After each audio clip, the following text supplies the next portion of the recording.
everyone, you're watching Crypto TV, India's first 24/7 streaming crypto channel. I'm Vinita Chatterjee and I will be leading you into the world of digital currencies. And here are the headlines. Prime Minister Modi to take final call on crypto regulatory framework, says a report. India releases a national blockchain strategy focusing on e-governance. IMF urges for comprehensive, coordinated global crypto rules. WisdomTree amends Bitcoin ETF application, naming US bank as custodian. Ross Ulbricht's debut NFT sold for $6.2 million at an auction.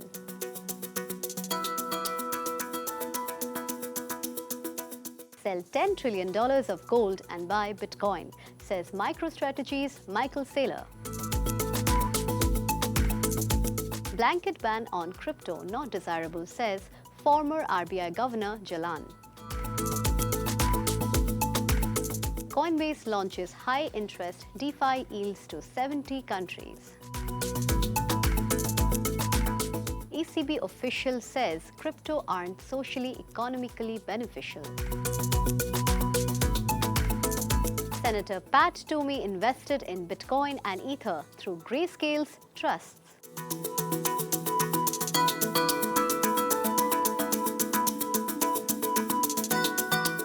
In our first story, Prime Minister Narendra Modi will make a final decision on the regulatory framework for cryptocurrencies amid conflicting opinions, The Economic Times reported on Friday. The Finance Ministry has finalized the draft bill for cryptocurrencies, but some parts of the government believe more detailed discussion is required. Officials are expected to meet later in the day to get a final consensus on the bill, according to the report.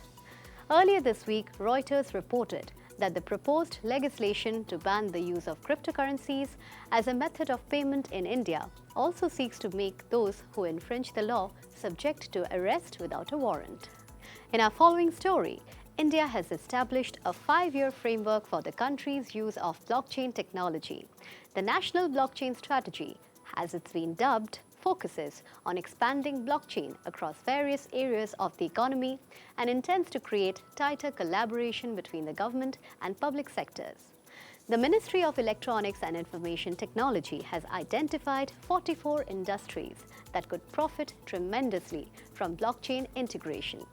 The biggest attention is being paid to e-governance, with some of the applications including Aadhaar National Identity System, the eSign Public Key Infrastructure, and the DigiLocker Citizen Cloud Hosting Solution.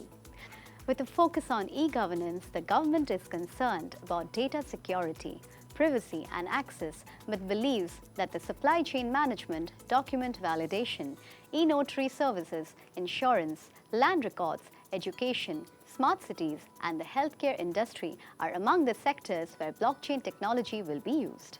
In our next story, the International Monetary Fund has warned of systemic financial stability risks from the growing crypto sector and called for a comprehensive, consistent, and coordinated global regulation of the industry.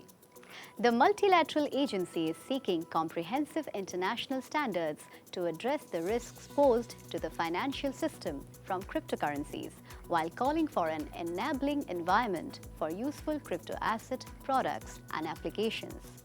In a blog post, the IMF's Tobias Adrian, Dong He, and Aditya Narayan argued for licensing of crypto service providers, including exchanges. The authors called for distinction to be made between services and the products for investments and those intended for payments. The IMF argued that crypto market's $2.5 trillion market cap could reflect froth in an environment of stretched valuations.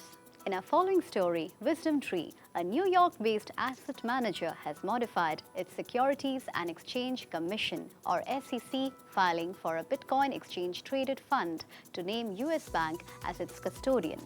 WisdomTree manages over $76 billion in assets and has also established 4 cryptocurrency indices in the United States and Europe, and yet not received the requisite regulatory permissions in the US for its Bitcoin spot ETF. A separate ETF application for WisdomTree's Ethereum Trust submitted to the SEC in May is still under review. In our next big story, Ross Ulbricht, the alleged founder of dark web marketplace Silk Road, sold his first non-fungible token or NFT at an auction for $6.2 million or 1446 Ether after announcing the opening of his Genesis collection auction.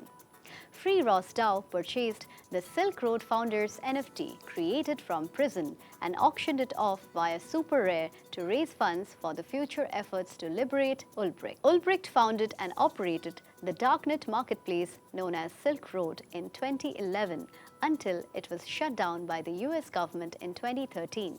Ulbricht was arrested in 2013 and 2 years later, a Manhattan federal jury found him guilty on 7 charges including conspiracy to launder money, conspiracy to commit computer hacking by means of the internet.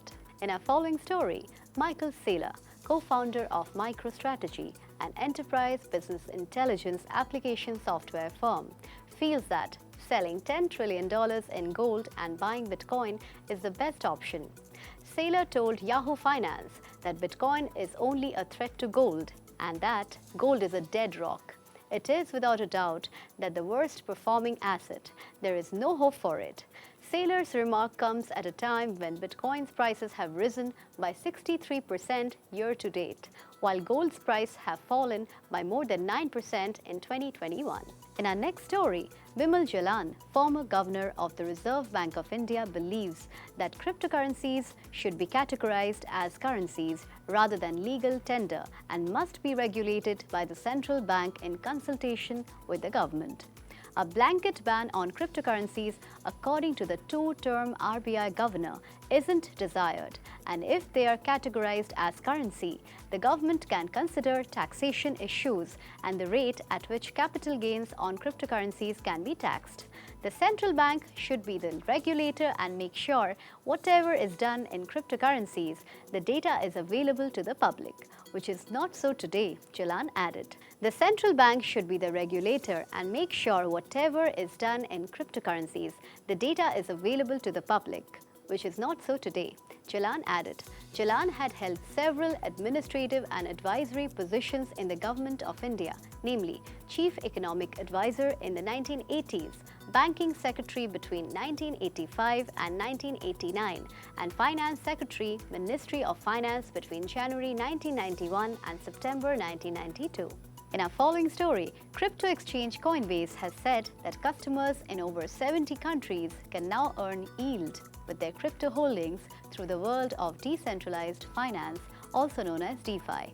Using the DAI stablecoin, customers can opt in to earn DeFi yield. Customers' DAI holdings will be deposited with compound finance, which Coinbase describes as an industry-leading DeFi protocol. The interest on the yield is, however, variable. Coinbase DeFi yield, however, won't be available to customers in the United States. In September, Coinbase CEO Brian Armstrong took to Twitter to vent amidst an SEC threat to sue the exchange if it launched its yield-earning product called Lend. In our next story, crypto assets do not benefit society or the wider economy, European Central Bank Executive Board member Fabio Panetta said. The official said that cryptos weren't widely used for retail or wholesale payments. They do not fund consumption or investment, and they play no part in combating climate change. Panetta was delivering a lecture in Rome. Central banks and regulators across the world are ramping up efforts to establish rules for cryptos such as Bitcoin, whose popularity poses a potential threat to existing monetary regimes. Well, that's all for the bulletins of this hour. Keep watching your favorite channel, Crypto TV. I'm Vinita Chatterjee, signing off.